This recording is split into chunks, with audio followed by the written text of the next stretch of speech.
정치적 부족주의, 집단 본능은 어떻게 국가의 운명을 좌우하는가? 모든 사람은 평등하다. 그 사람이 피부색이 어떻든지, 어느 나라에서 태어났든지, 그리고 종교가 무엇이든지 간에 모두가 평등하다. 이것이 우리가 배워온 가치관이며 평생을 거쳐 형성된 신념이기도 하다.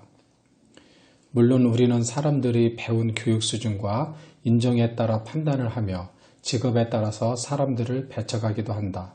그러나 그렇게 판단을 하는 사람은 적어도 겉으로는 현대를 살아가는 21세기의 시민으로서의 자질에 문제가 있다고 생각을 한다. 어쨌든 사람이 내면에 차별적인 생각을 한다 하더라도 우리는 적어도 표면적으로는 평등하다는 사상에 동의를 해야 한다. 그것이 민주사회의 한 구성원의 최소한의 책무이기도 하다. 그러나 내가 읽은 에이미 주아의 정치적 부족주의라는 책은 나의 이런 신념에 대한 의문을 제기하고 있다. 나는 이 책을 접하기 오래전에 저자의 또 다른 저서 제국의 미래를 읽었었다. 그녀의 제국들에 관한 지식은 나에게 책 읽기에 기쁨을 주었다. 그 책에서는 각 제국의 흥망성쇠를 다루면서 현재의 슈퍼파워의 나라인 미국의 미래를 염려하였다. 책에서는 미국이 톨러런스, 즉 아량을 잃어가고 있다고 진단을 하고 슈퍼파워로 남아있기 위해서 해야 할 일은 그것을 회복하는 것이다 라고 진단을 하였다. 그것은 일본인 저자 시오노 나나미가 쓴 노마인 이야기에서 노마가 왜 세계를 지배한 제국이 되었는지를 설명하는 키워드이기도 하다. 우리가 일반적으로 노마 제국 하면 영화에서 보았듯이 중무장한 노마 병사들을 떠올리지만 노마는 정복국 자제를 노마로 데리고 와 똑같이 교육을 시키고 자기 아들과 같이 동등하게 대우를 하였다고 한다.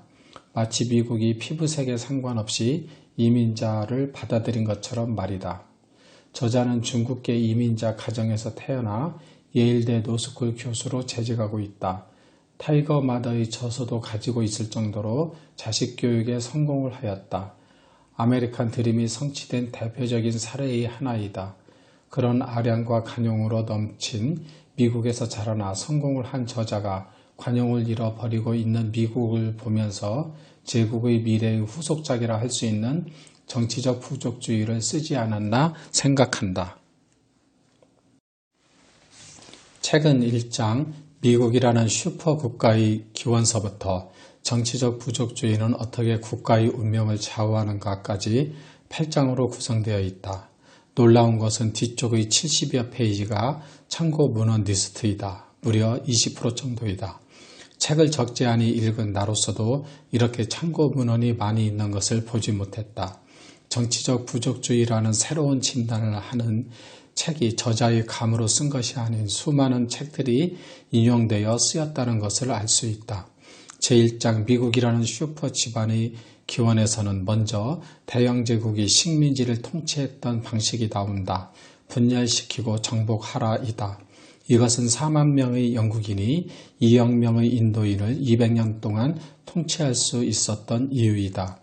미국은 영국의 모델을 따르지 않았는데 이유는 단지 게임의 규칙이 시대에 맞게 달라졌을 뿐이다. 미국은 친미 정권을 세우고 쿠데타를 조정하고 시장 개방을 강요하는 등 세계를 미국의 영향력 아래 두는 정책을 펼쳤다. 세계를 미국의 영향권에 두는 정책은 도덕적 우월성인 자유와 인권의 가치 전파도 한몫을 했다고 생각한다. 미국이 용광로와 같은 다양한 배경을 가진 사람들을 하나로 묶는 역사는 미국이 세계를 내다보는 세계관에도 영향을 끼친다. 그런데 이것이 각 나라에 개입한 미국의 정책이 실패하는 이유이다. 2장에서는 베트남을 다루었다. 베트남전을 이야기하자면 미국이 패한 유일한 전쟁이다. 미국은 베트남전을 공산주의에 맞서 싸우는 자유민주주의의 전쟁으로 보았다.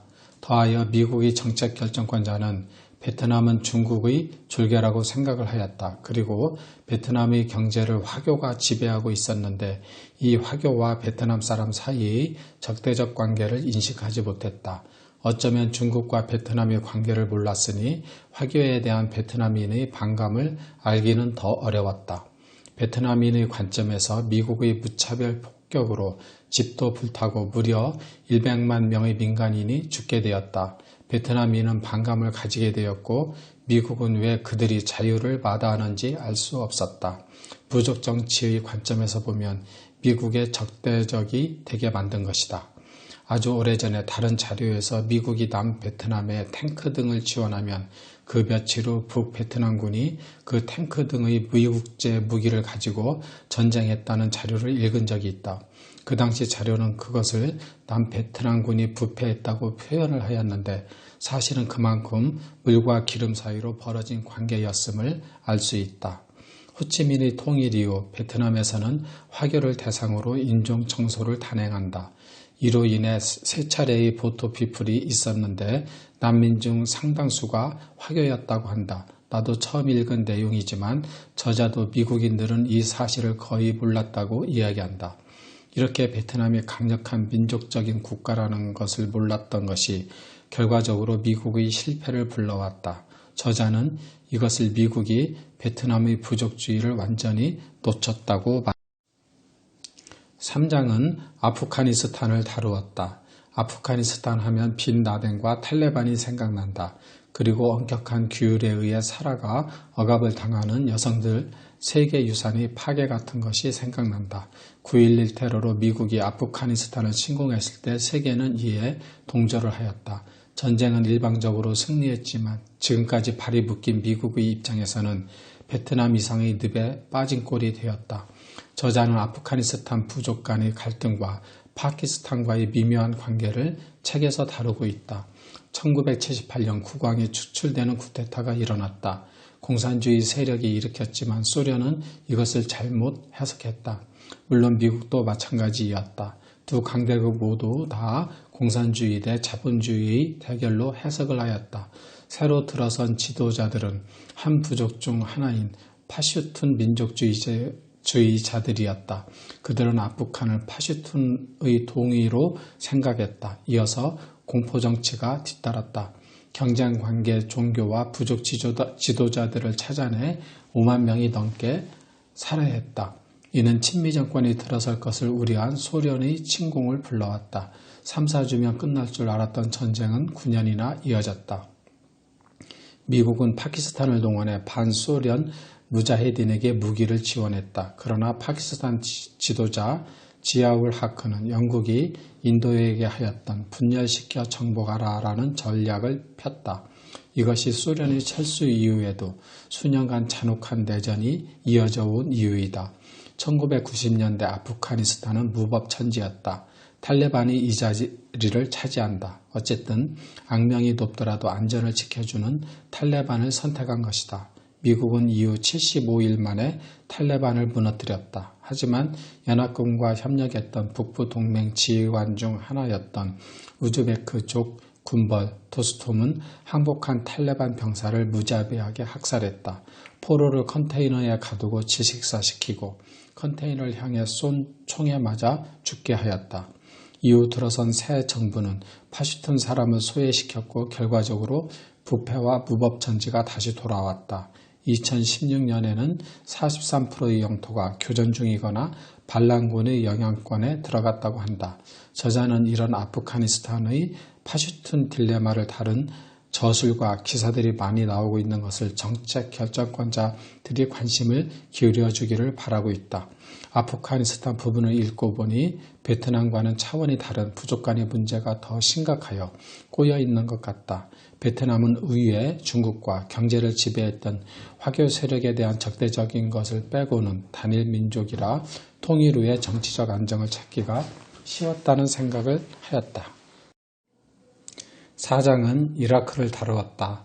이라크도 우리가 잘 알고 있는 대로 수니파, 시아파 그리고 쿠르드족의 문제가 꼬여있는 국가이다. 우리는 후세인이 화학무기를 사용하여 쿠르드족을 살상한 것을 잘 알고 있다. 미국이 이라크를 다룰 때 고인이 된 존 맥케인 상원의원조차도 순위파와 시아파 사이에는 유혈 충돌의 역사가 한 번도 없었다. 따라서 그들이 잘 융합되어 지낼 수 있을 것이라고 생각한다라고 말했다. 그렇게 무지한 아랍의 역사 인식으로 미국 지도자들은 미국을 환영할 것이라 보았다. 그리고 서둘러서 이라크의 민주주의를 도입했다. 해산된 이라크 군인들은 졸지에 실업자가 되어 알케이다, ISIS 등의 무장단체에 가입을 하였다. 이라크의 부족 정치에 대한 인식의 부재 속에도 색다른 접근 방식으로 성공적인 결과도 있었다. 전 트럼프의 안보 보좌관이었던 맥메스터 중령은 부대원들에게 현지인의 관습 등에 대한 특강을 듣도록 하였다. 그러면서 주요 부족 지도자들과 연합을 형성하기 시작하였다. 한 명씩 설득을 하여 성공했다. 이 부분을 읽으면서 아프가니스탄에서도 맥메스터 중령처럼 접근을 하였다면 어떠했을까 생각을 해보았다. 이런 부분적인 성공에도 불구하고 그러나 새로 들어선 정부의 차별정책은 순위파 사람들이 인종청소를 벌인다고 생각을 하였고 이것이 ISIS 탄생의 배경이 된다. 5장은 ISIS 같은 테러 부족을 다루었다. 테러 부족을 이야기하면서 개인이 제정신이 아닌 것은 드문 일이지만 집단은 제정신이 아닌 게 정상이다의 말을 인용하였다. 우리는 테러리스트를 생각하면 결손 가정에서 태어나고 증오에 찬 사람들이라 생각을 할 수 있다. 그러나 그들은 우리들과 같은 일반 사람이다. 테러를 자행한 사람의 이웃들은 그가 좋은 사람이었다고 묘사를 한다. 그러나 집단으로 이야기를 하자면 저자가 인용한 대로 야만의 영향은 개인보다 집단이 훨씬 더 크다. 그리고 이것이 부족 본능의 가장 어두운 면이라고 말한다. 부족주의는 자기 집단에 유리한 방식으로 세상을 보게 만들어 버린다. 그래서 현실에 대한 대대적인 왜곡이 일어난다. 나는 도저히 이해할 수 없지만 아마 9.12 테러 같은 조종칸을 잡았던 그들은 성스러운 죽음이 이슬람 세계에서 천국으로 가는 지름길이었으리라. 6장은 차베스로 생각이 나는 베네수엘라를 다루었다. 베네수엘라 하면 떠오르는 것이 막대한 석유 매장량으로 천국 같은 부산복지를 실현한 나라였다가 지금은 나라가 엉망진창이다 정도이다. 차베스가 암에 걸렸으며 치료를 위해 쿠바에 갔었다는 기사도 읽은 기억이 있다. 그 이후 한 나라에 두 대통령도 있었고 살 길을 찾아 떠나는 난민들이 많다는 기사도 읽은 기억이 있다. 한때 천국이었던 나라가 왜 이렇게 되었을까? 저자는 베네수엘라가 다양한 인종이 섞여 사는 국가다라고 말한다. 책에서 흥미로운 것은 대선 당시 차베스와 대결한 반대편은 미스 베네수엘라 출신이라는 것이다. 백인 같은 외모의 지배계층의 이미지가 있는 상대와 입이 크고 곱슬머리를 가진 대다수의 하층 국민처럼 생긴 차베스의 대결이었다.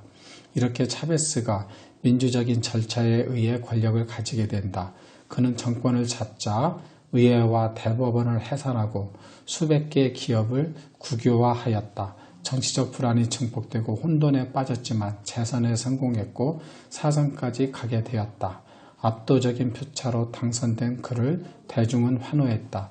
차베스를 지지하는 세탁부, 농민 등등은 우리는 이런 대통령을 가져본 적이 없었다고 감격에 겨워한 것이다.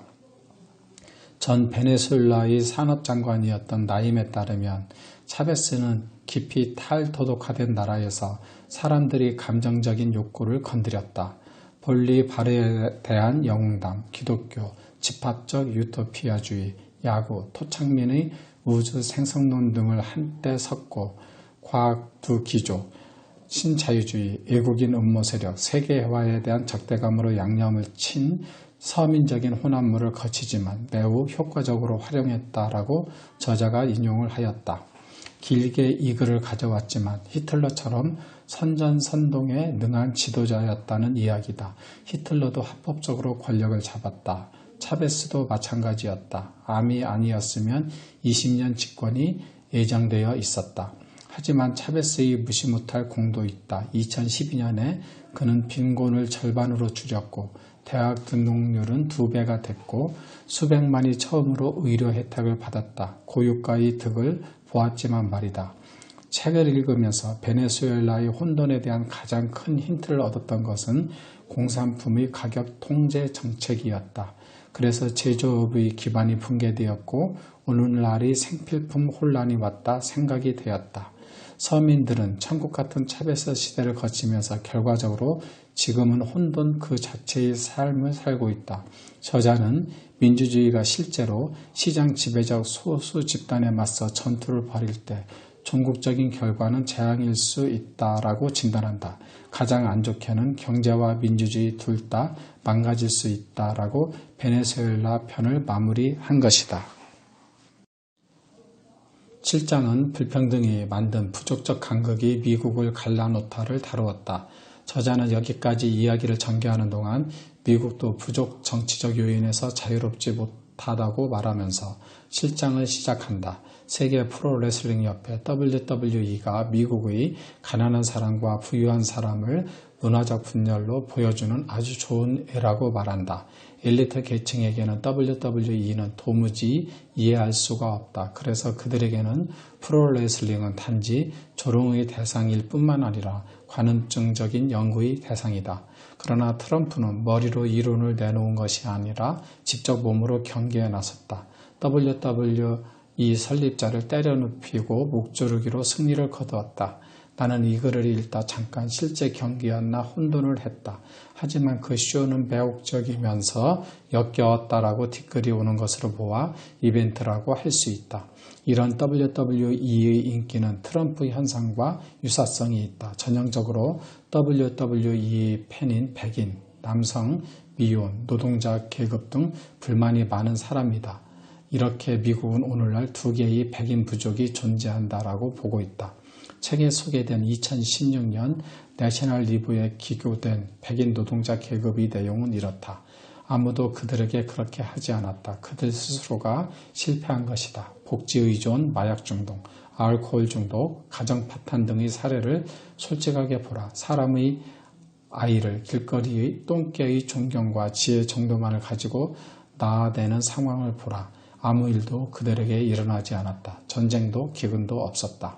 심지어 경제적 변화도 지난 몇십 년 동안 가난한 미국 백인의 이해할 수 없는 악덕과 기능불능과 무지를 거의 설명하지 못한다.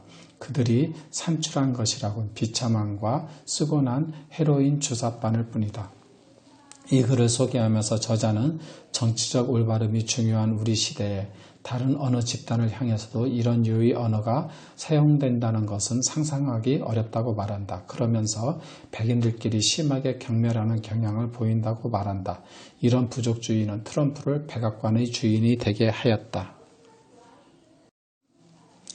8장은 정치적 부족주의는 어떻게 국가의 운명을 좌우하는가를 다루었다. 마지막 장에서는 미국의 정치적 부족주의의 핵심에는 인종이 있다고 말한다. 이 부족주의가 미국을 위험에 빠뜨리고 있다. 하나의 정치적 부족이 매우 압도적으로 지배될 때 박해를 할 수도 있지만 그 반대의 경우도 있다. 더 보편지향적, 계몽적이고 포용적이다. 지금까지 백인의 지배사회가 좋은 쪽으로 작동했다. 그런데 오늘날 미국은 어느 집단도 지배력을 안전하게 확보하지 못하고 있다고 느낀다. 저자는 전에는 민주당이었고 2016년에는 트럼프에 투표했다는 한 사람의 말을 인용했다. 나는 지금 우리나라가 일종의 내전 상태에 있다고 생각한다. 이제 민주당은 알아볼 수 없을 정도로 달라졌다. 내게는 민주당이 이슬람의 테러리스트보다 더 무섭다. 이런 상황은 민주주의 집단 간의 제로섬 경쟁으로 순수한 정치적 부족주의로 때려간다고 저자는 주장한다. 나는 이 부분이 선뜻 받아들이기 어렵지만 내가 보편적으로 믿었던 자유, 인권 등의 가치에 대한 의문을 들게 하고 있다. 약간은 혼돈되는 느낌이랄까. 저자는 과거의 좌파와 우파는 집단 초월적인 보편적 가치를 옹호했는데 오늘날은 그렇지 않다고 한다. 그런 보편적인 가치들이 자유와 인권이 아닐까? 이런 부분에 대한 보편성이 사라진 미국을 염려하는 것이다. 저자는 여전히 궁극적인 목표가 포용이지만 현재 미국의 좌파는 명백히 배제적이다. 모든 것이 차별적이라 이야기한다면 아무것도 차별적이지 않다. 또한 우파에 대해서는 멕시코계 이민자를 강간범이라 불렀던 트럼프의 공약으로도 우파가 정치적 부족주의에 갇힌 것을 알 수 있다. 미국에서 그동안 각 이민자 인종들은 민족성에 기반을 둔 연대감을 느끼도록 허용되었다. 그러나 백인 미국인은 그렇지 못했다. 이것이 부족적 본능의 모든 것인데 백인들은 공개적으로 그렇지 못했다. 미국은 자유와 기회의 땅이라고 이야기한다. 그러나 소수가 다수가 되면 역사책이 억압의 땅, 인종주의의 땅, 제국주의의 땅이라고 묘사될지도 모른다. 나는 이것이 마치 콜럼버스가 신대륙을 발견했다고 배운 우리들이 언젠가는 콜럼버스가 신대륙을 침략했다고 기술한 것을 배울지도 모른다고 생각했다. 한 달여 전 이야기지만 영화 기생충이 오스카상을 탄 것은 자랑스러운 일이다. 그러나 이 책을 읽으면서 그 이면에는 이런 인종 갈등 등의 갈등의 진행 과정에서 온 변화임을 알 수 있었다. 트럼프의 기생충 수상에 대한 우리말에서도 우리는 그런 것을 느낄 수 있다. 저자는 여러 층으로 미국도 이미 정치적 부족주의가 나타나고 있다고 진단을 한다. 에필로그 마지막 장에서는 미국의 다양한 계층의 갈등을 자세히 묘사하였다. 하지만 에필로그에서는 희망 섞인 이야기도 빼놓지 않는다. 이 서평이 처음에도 이야기하였지만 저자 자신이 아메리칸 드림의 성취자인 것이 저자의 커다란 정체성의 하나의 축인 것 같다. 그래서 저자의 제국의 미래에서나 이 책에서도 축복받는 이민자의 후세로서 미국을 염려하는 학자의 분쿠를 느낄 수 있었다. 미국이 아량을 가진 용광로의 슈퍼 국가로 계속해서 남을 것인가? 저자는 자신의 아메리칸 드림이 다른 사람들에게도 계속해서 영원하기를 미국이여 다시 미국이 되게 하라라는 시를 인용하며 끝을 맺는다.